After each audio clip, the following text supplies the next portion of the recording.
This program is brought to you by Rhode Island 4-H. 4-H could be a perfect opportunity for you. 4-H is open to youth between the ages of 5 and 18.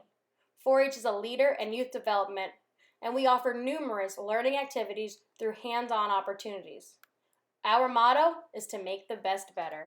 If you are interested in joining Rhode Island 4-H, Google Join Rhode Island 4-H or go directly to the link provided.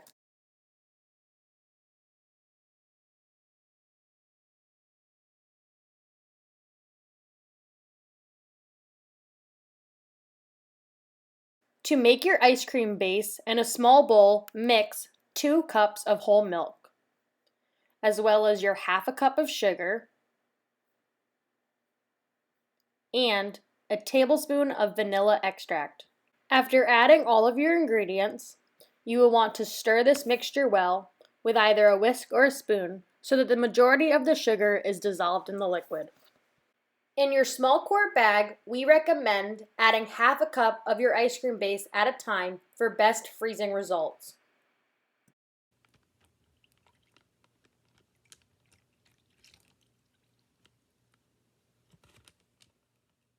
Seal this bag tightly and try to get as much air out as you can.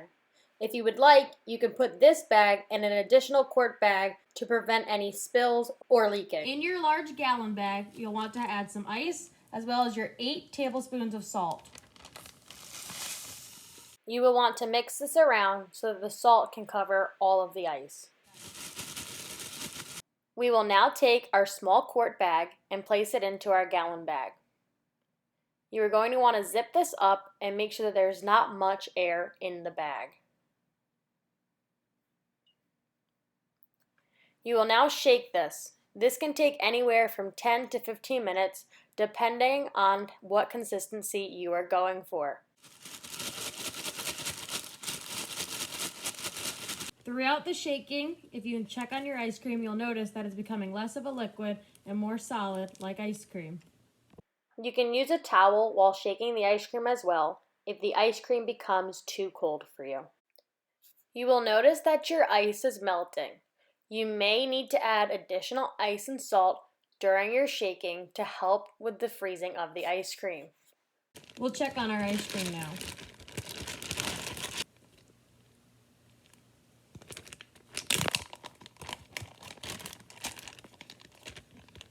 As you can see, it has turned into the texture and consistency of ice cream.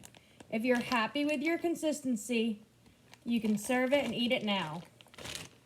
The science behind the creation of this ice cream is all due to the addition of the salt to the ice. By adding salt to the ice, we are lowering the melting point of the ice. The goal of the ice is to melt. However, it needs to absorb heat from its surroundings. And in this case, that surrounding would be the ice cream base inside of the bag. While the ice pulls away the heat from this ice cream base, it allows the ice to melt and your ice cream to freeze.